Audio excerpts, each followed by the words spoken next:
Dr. Yuna Kim pulled her thick jacket tighter around her shoulders as she walked down the icy tunnel. The cold air made her breath come out in white clouds. Her boots made crunching sounds on the frozen ground with each step she took. She had been working as an archaeologist in New Seoul for 5 years now. She loved finding old things buried underground. But today was different. Today, her team had found something that nobody could explain. "Are you sure you want to go down there alone?" asked Dr. Taemin Park, her research partner. He stood at the entrance to the tunnel, holding a warm cup of coffee in his hands. "The energy readings are going crazy. Something down there is not normal." Yuna looked back at him and smiled. "That is exactly why I need to see it myself. If we found something strange, we need to study it properly." She turned on her flashlight and continued walking down the tunnel. The walls were covered with thick ice that had been there for hundreds of years. Her team had been digging through this ice for weeks to reach whatever was buried underneath. The tunnel opened up into a huge underground cave. Yuna stopped walking and stared at what she saw. In the middle of the cave, covered in clear ice, was the biggest creature she had ever seen. It looked like a dragon from old stories her grandmother used to tell her. The creature was enormous.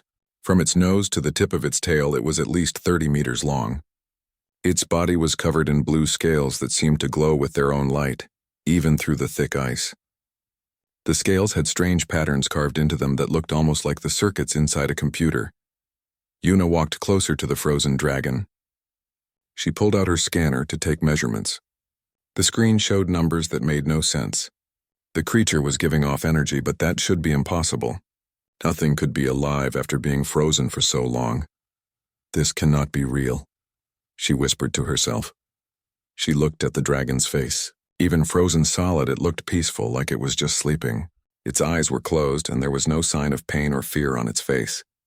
Whatever had happened to this creature, it had not died in agony. Yuna set up her equipment around the ice. She needed to take samples and run tests, but as she worked, she kept looking at the dragon. Something about it made her feel curious instead of afraid. Her radio crackled with static. "Yuna, how is it going down there?" came Taemin's voice. "It is incredible," she replied. "I am looking at a dragon." "A real dragon? That is impossible. Dragons are just stories." "Well, you better come down here and see for yourself." While she waited for Taemin, Yuna continued her work. She took pictures from every angle. She measured the creature's size. She tested the ice around it. Everything pointed to the same impossible conclusion. This dragon had been frozen here for about 500 years. But then she noticed something that made her heart beat faster. The dragon's chest was moving up and down, very slowly and very slightly. It was breathing. Yuna dropped her scanner. "No way," she said out loud. She moved closer to the ice and pressed her face against it. Yes, the chest was definitely moving. This creature was not dead.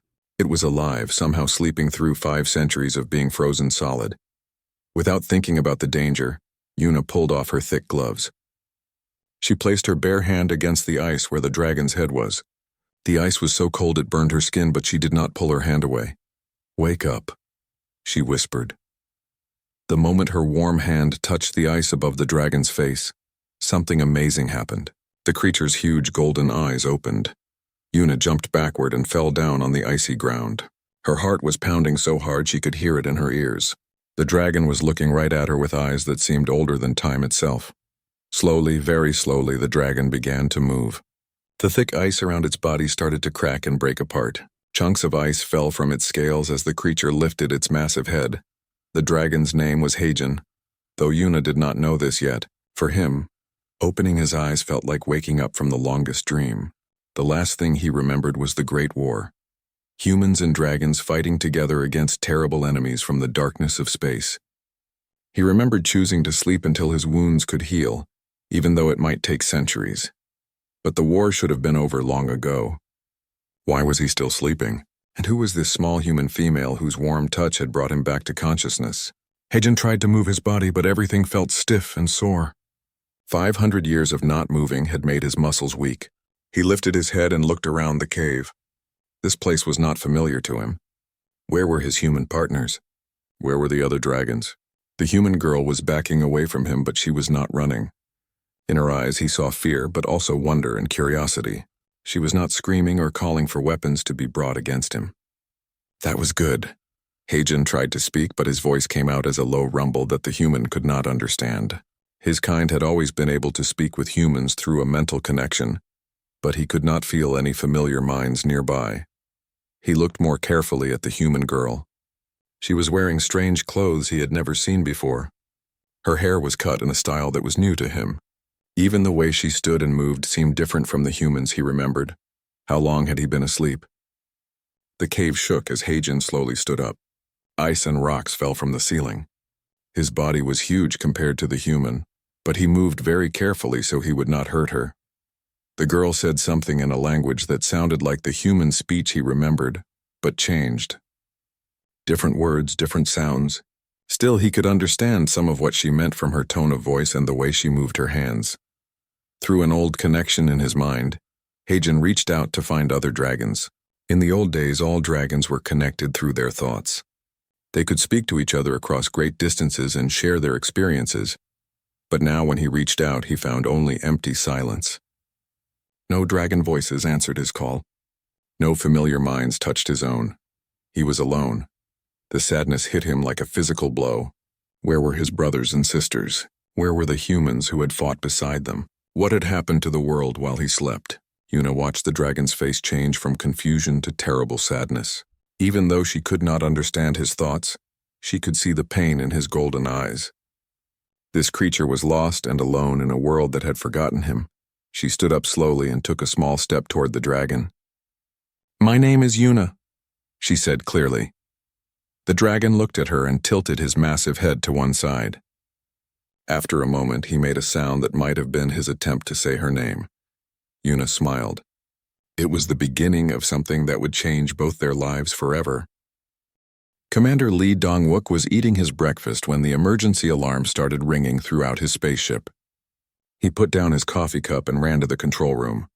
His crew was already at their stations, looking at the big screen with worried faces. "What is happening?" he asked his second officer, Captain Ji-Hai Moon. "Sir, we are getting strange energy readings from Earth," she replied. "Something very powerful just woke up down there. The energy is unlike anything in our computer files." Commander Lee looked at the numbers on the screen. He had been protecting the outer space colonies for 10 years, but he had never seen energy readings like these. "Send a message to Earth Defense Command. Tell them we are coming back to investigate." Meanwhile, far below ground on Earth, Yuna was trying to help the dragon move through the narrow tunnels that led to her research lab. The creature was so big that she worried he might get stuck. But somehow he managed to squeeze his body through spaces that seemed too small for him. "How are you doing this?" she asked, even though she knew he could not understand her words. The dragon made a low sound that felt friendly. His golden eyes looked at her with what seemed like gratitude. He was following her because he trusted her, even though they had just met. They reached Yuna's laboratory after 20 minutes of slow walking. The lab was built inside a large underground room with high ceilings. When the dragon entered, her 3 team members jumped up from their desks and ran to the far wall. Dr. So Young Choi was the first to speak. "Yuna, what have you done? You brought a monster into our lab." "He is not a monster," Yuna said firmly. "He is intelligent. Look at his eyes. He understands what we are saying, even if he cannot speak our language." Dr. Woo Jin Han, the oldest member of their team, was staring at the dragon with wide eyes. "This changes everything we know about ancient history. If dragons were real, what else from the old stories might be true?" The dragon sat down carefully in the middle of the room. He was trying to make himself look less scary, Yuna realized. He folded his wings against his body and lowered his head so he was not looking down at them from such a great height. Dr. Chan-wook Lee, their technology expert, was already setting up recording equipment. "We need to document everything.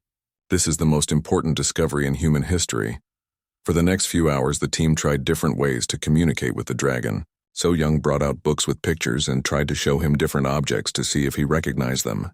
Woo Jin played recordings of old languages to see if any sounded familiar. The dragon watched everything with patient interest.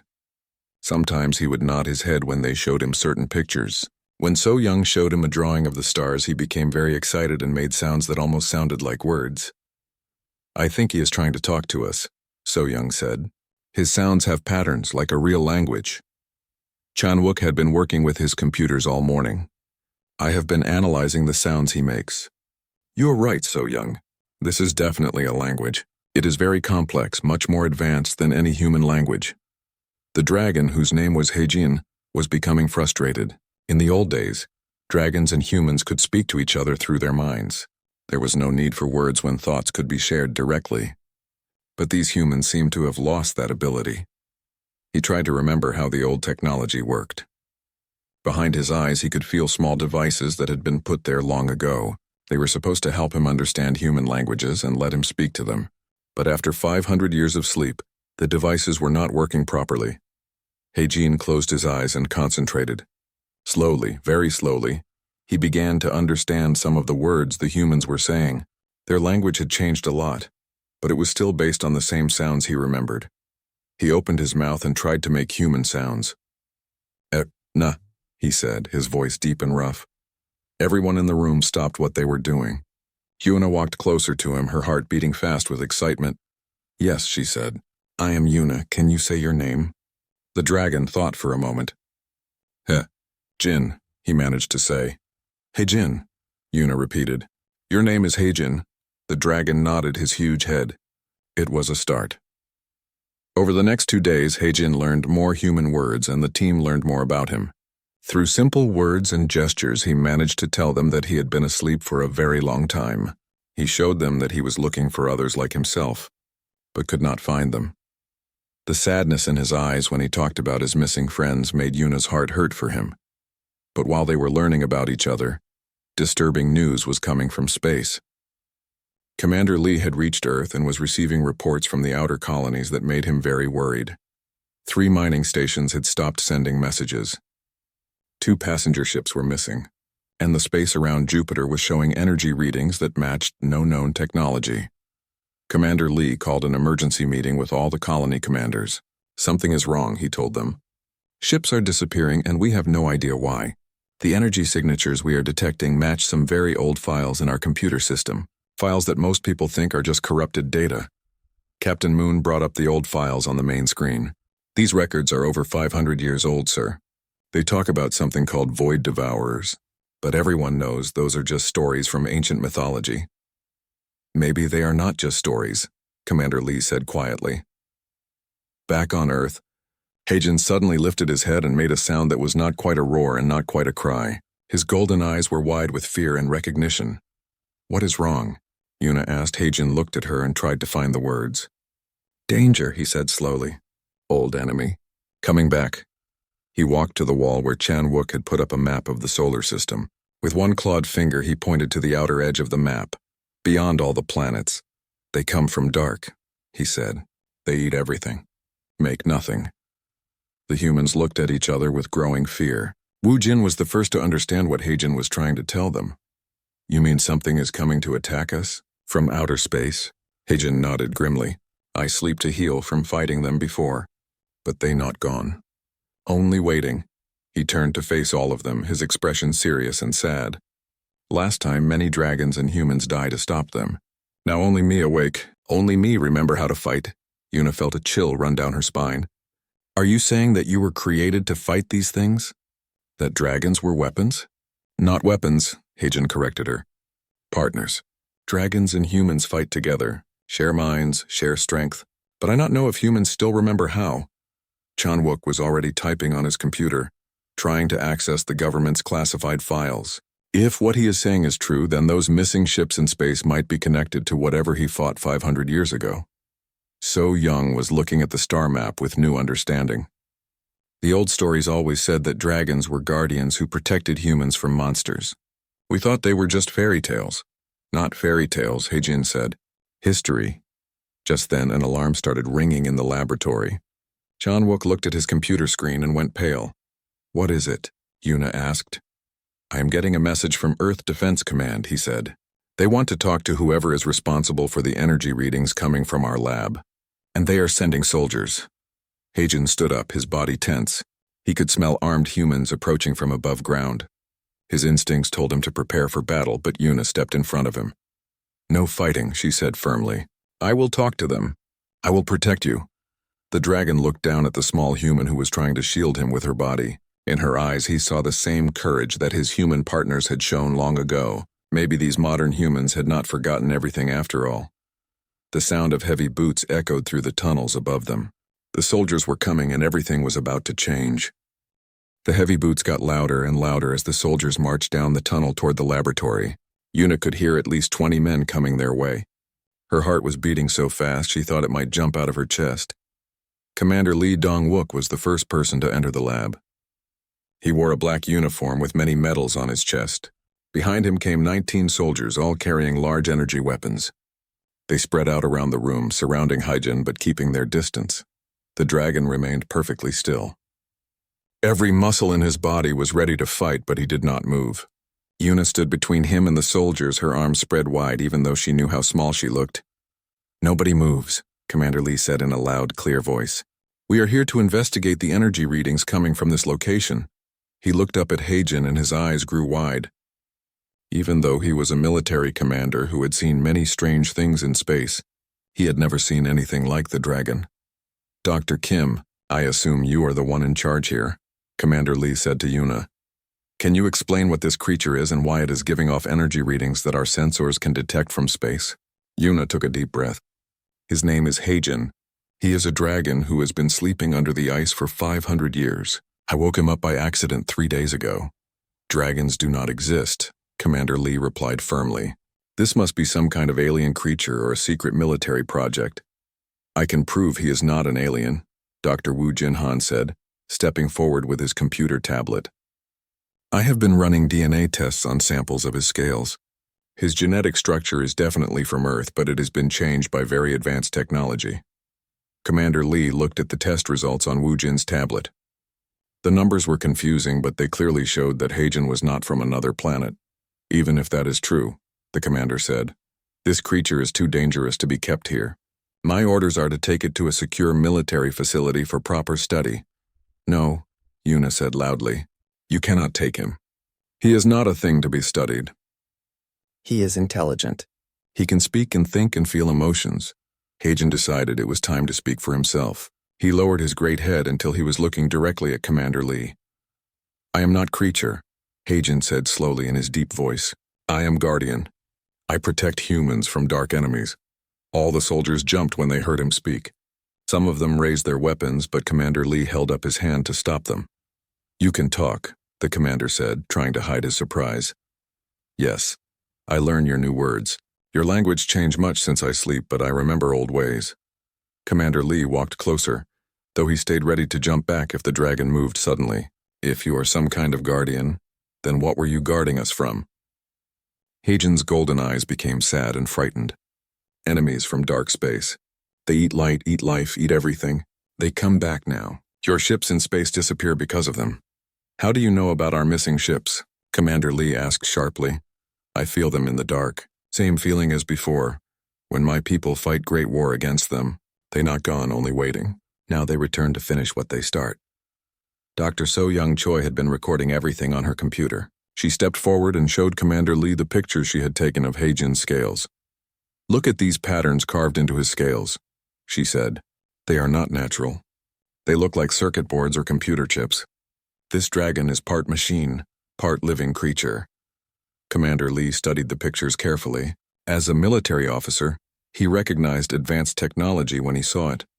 The patterns on Hyjin's scales were more complex than anything humans had ever built. "Who made you?" he asked the dragon. "Humans make dragons long ago," Hyjin replied. "When first dark enemies come, humans create us to fight together. We share minds, share strength, but cost very high.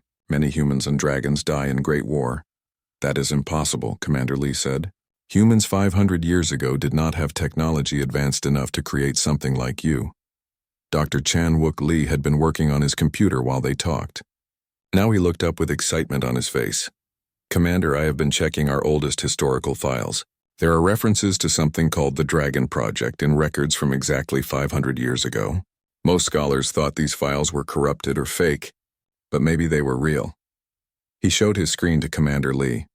The files were hard to read because they were so old, but they clearly mentioned creating biological weapons to fight against an invasion from dark space.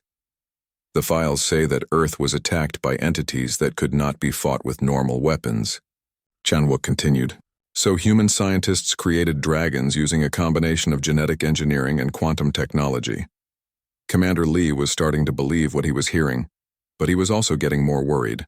If these dark space enemies are returning, then we need to know everything about how to fight them. He turned to Heijin. Can you show us what these enemies look like? Heijin nodded. He closed his eyes and concentrated. Behind his eyelids, old technology began to work.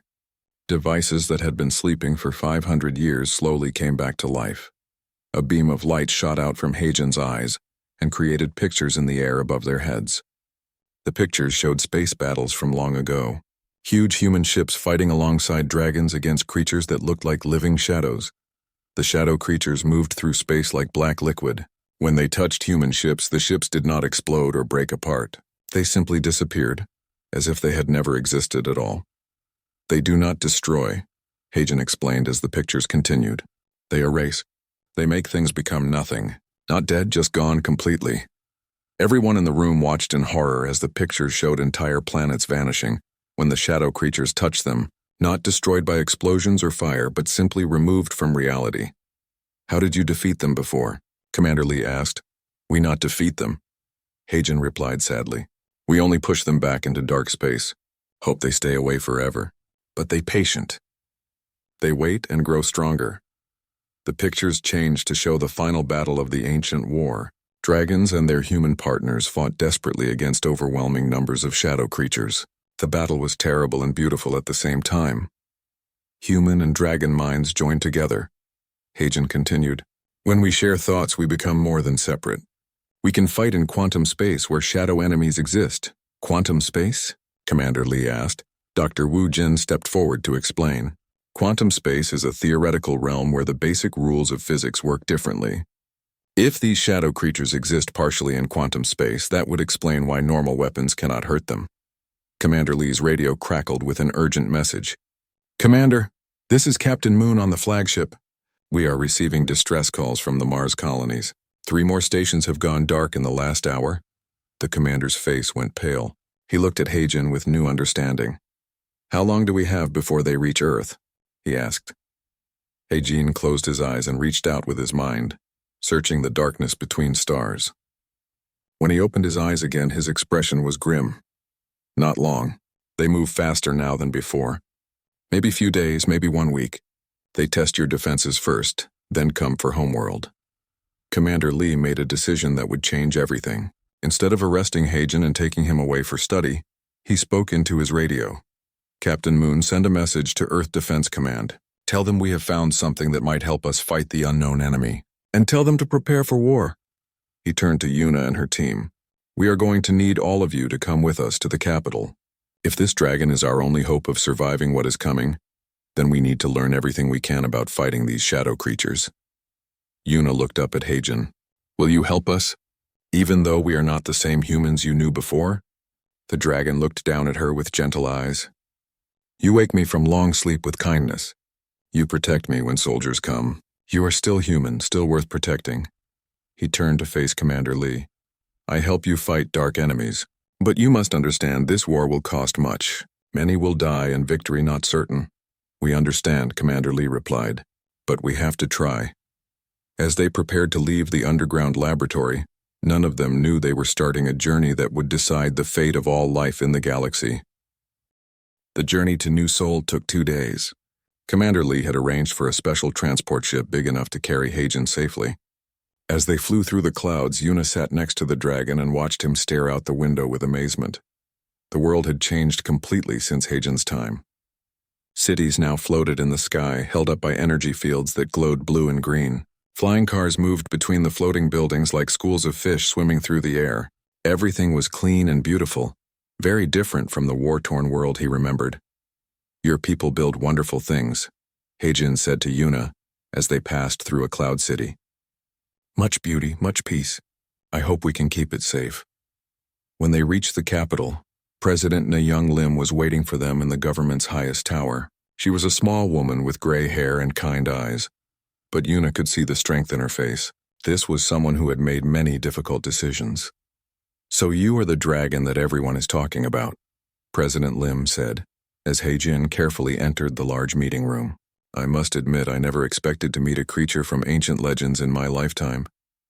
I am real, Madam President. Heijin replied politely. And I am here to help your people survive what is coming. Around the table sat the most important people in Earth's government. General Kiho Bei was in charge of all military forces. Dr. Min Ji-sun was the chief scientist who studied new technologies. Counselor Jae-hyun Yu handled relations with the space colonies. General Bei spoke first. Commander Lee has told us about your claims regarding an enemy from space. But our sensors show nothing unusual approaching Earth. They hide in quantum space, Heijin explained. Your machines cannot see them until they choose to attack. By then, too late to prepare. Dr. Sun leaned forward with interest. You mentioned quantum technology. Can you explain how this works? Heijin closed his eyes and concentrated. The technology inside his body began to activate again. Lights appeared under his scales, creating patterns that pulsed with energy. Long ago, humans discovered that reality has many layers, he said. What you see is only top layer. Underneath, quantum space where thoughts can become real, where mind can touch mind across great distances. He opened his eyes and looked directly at Dr. Sun. Dragons created to exist in both layers at same time. We fight enemies who live in quantum space while staying connected to normal space. Counselor Yu was studying reports from the outer colonies on his computer tablet. We have now lost contact with 12 stations and 6 transport ships. All disappeared without sending distress signals. If what you say is true, then we need to prepare our defenses immediately. Normal defenses will not work, Heijin warned them. Void devourers cannot be hurt by energy weapons or missiles. They eat energy, make it part of themselves. Then how did you fight them before? President Lim asked. Heijin stood up and walked to the large window that looked out over the floating city. Dragons and humans joined minds together. When consciousness connects across quantum space, we become more than individual beings. Together, we could touch the layer of reality where void devourers exist. General Bei shook his head. That sounds like magic, not science. Not magic, Dr. Sun said slowly. I think I understand what he means. Quantum consciousness theory suggests that awareness itself might be a fundamental force of the universe, like gravity or electromagnetism. She pulled up files on the room's main screen. We have been studying similar concepts for years, but we thought they were only theoretical. If dragons were created to manipulate quantum consciousness, that would explain abilities that seem impossible. Heijin nodded. You understand correctly. But creating bond between human and dragon minds requires special preparation. Not all humans can survive the connection. Yuna had been listening quietly, but now she spoke up. What kind of preparation? Human brain must be changed to handle quantum information, Heijin replied. Process is dangerous. Many volunteers die during bonding. Even those who survive carry great pain for rest of their lives. The room fell silent as everyone realized what this meant. Fighting the void. Devourers would require people to risk their lives just to create the weapons needed for battle. President Lim looked at each person around the table. How many dragons are there? How many human volunteers would we need? Heijin's expression became very sad. In Old War, hundreds of dragons and thousands of humans. Now only me remains awake. Other dragons sleep too deep or already dead from old wounds. What about the dragon spirits you mentioned before? Yuna asked. When you woke up, you said you could feel others in the quantum space. Yes, Heijin replied with a spark of hope in his eyes. Dragon consciousness can survive death by uploading into quantum layer, but they cannot take physical form without living dragon to anchor them. Dr. Sun was already working on her computer. If we could find a way to artificially create the bonding process, we might be able to connect human volunteers to both you and the dragon spirits. Dangerous experiment, Heijin warned. One dragon bonding with one human already at limit of what minds can handle. Connecting many humans to Dragon Network might destroy their consciousness completely. General Bei stood up and began pacing around the room. We need to know exactly what we are facing. How many of these void devourers are coming? How strong are they compared to 500 years ago? Heijin walked back to the table and placed one clawed hand on its surface. The lights under his scales grew brighter, and suddenly everyone in the room could see images inside their minds. They saw the current locations of void devourer scout ships, moving through the outer edges of the solar system like black stains against the stars. They saw the massive mothership hiding in the darkness beyond Pluto, 10 times larger than anything humans had ever built. But most terrifying of all, they saw the leader of the void devourers. It was not just a creature but something that existed as pure entropy, a force that turned order into chaos wherever it went. The ancient dragons had called it the harbinger of endings. It is much stronger now, Hagen said as the visions faded. 500 years of feeding on dead civilizations in dark space. Before, we fought equals. Now we face something that could erase entire star systems. President Lim took a deep breath and made her decision.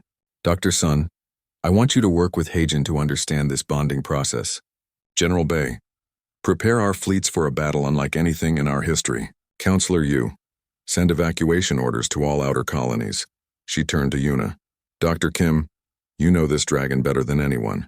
I need you to help us find volunteers who might survive the bonding process. I will be the first volunteer, Yuna said without hesitation. No, Hagen said firmly. Too dangerous. You are important to me. Cannot risk losing you. Yuna looked up at the dragon with determination in her eyes. That is exactly why it has to be me. We already have a connection. I was the one who woke you up. Maybe that gives us a better chance of surviving the bonding. Dr. Sun nodded thoughtfully. She might be right. There already seems to be some kind of quantum resonance between them. That could make the process safer. Over the next 3 days, the best scientists on Earth worked with Hagen to understand how dragon-human bonding worked.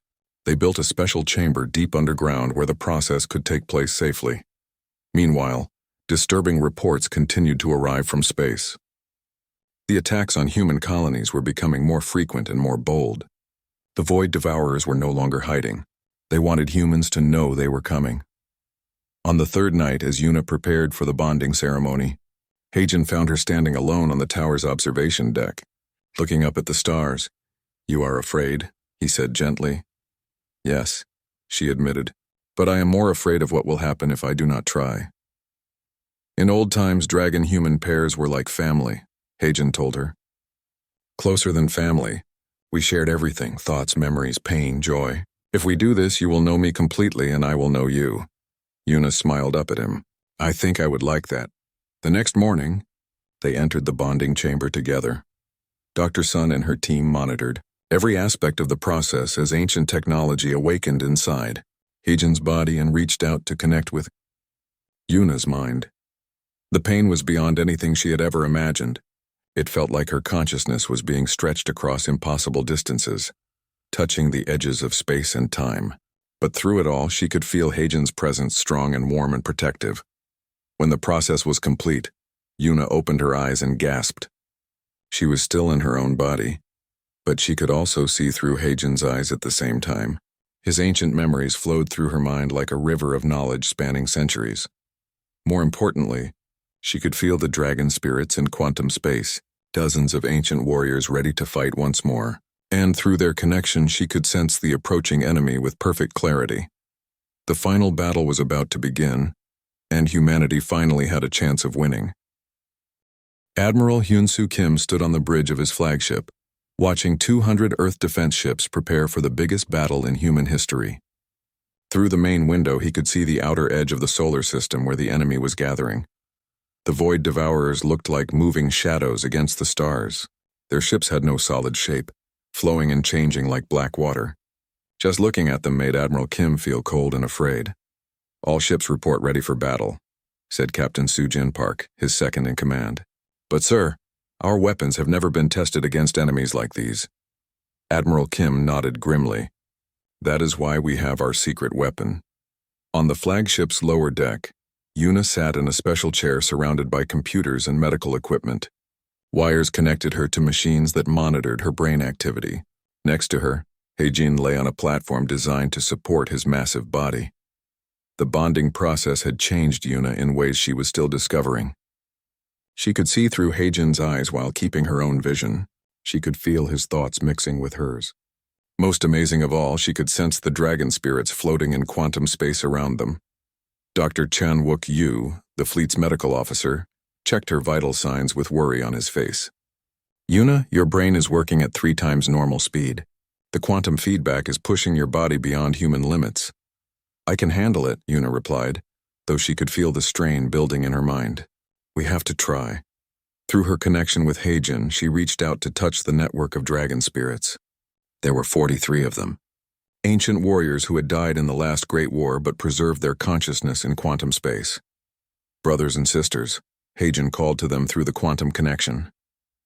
The enemy returns. Will you fight beside us once more? The answer came back as a chorus of roars that only dragons could hear. We fight. We remember. We protect. But the dragon spirits were weak after 500 years of existing without physical form. They needed living energy to manifest in the real world, and hygiene was the only source available. Admiral Kim's voice came over the ship's speakers. Enemy forces are moving toward Earth. All ships prepare to engage. The battle began badly for the human fleet. Earth's most advanced weapons passed right through the Void Devourer ships like they were shooting at shadows. Energy beams that should have destroyed enemy vessels instead seemed to make them stronger. Our weapons are not working, Captain Park reported. They are absorbing everything we fire at them. But when the Void Devourers attacked back, their weapons were terrifyingly effective. Human ships did not explode when hit. They simply stopped existing, disappearing from reality as if they had never been built. Admiral Kim watched 12 of his best ships vanish in the first 5 minutes of battle. This is impossible. How do we fight enemies we cannot touch? That was when Yuna and Hagen made their move. Drawing power from both the quantum spirits and the ship's energy core, Hagen began to change. His body grew larger and more solid, while at the same time becoming partially transparent. I am shifting into quantum space, he told Yuna through their mental link. Hold on to me. Do not let go, or you will be lost between dimensions. Yuna felt her consciousness stretch across impossible distances as Hagen pulled her partway into quantum space with him. Suddenly, she could see the battle from a completely different perspective. The Void Devourers were not just ships but living creatures made of dark energy. They existed mostly in quantum space, only touching normal reality when they wanted to attack. That was why human weapons could not hurt them. But now Hagen could reach them in their own dimension. His roar echoed across both normal space and quantum space as he struck at the nearest enemy vessel. His claws, now made of pure quantum energy, tore through the creature's dark hide. The Void Devourer screamed, a sound that hurt to hear even through the vacuum of space.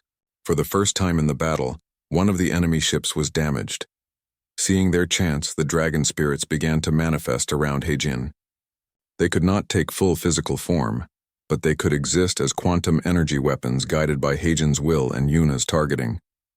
The battle turned into something beautiful and terrible to watch. Ghostly dragons swooped through space, striking at shadow creatures that fought back with weapons made of pure entropy. Reality itself seemed to bend and twist around the combatants.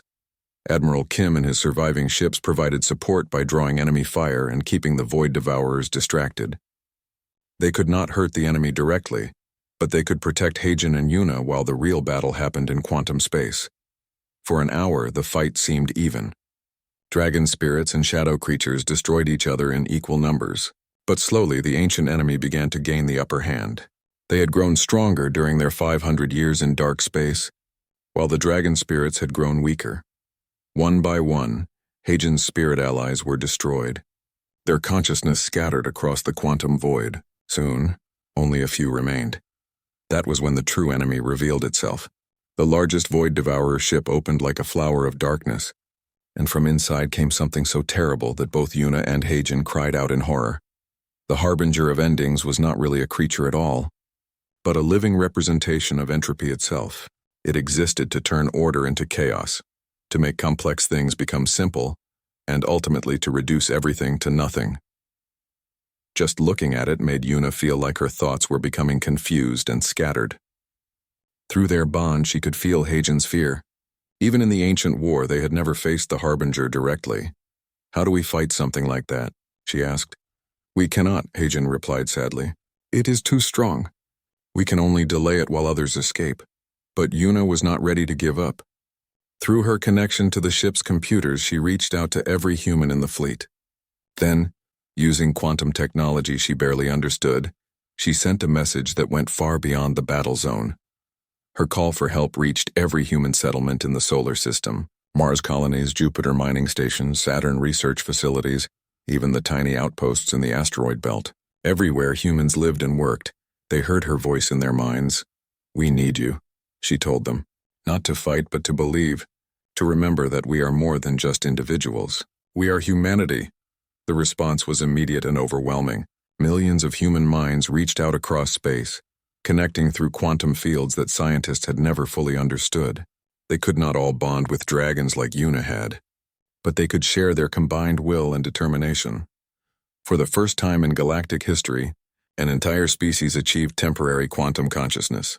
Every human alive became part of a vast network of thought and purpose, all focused on one goal: survival.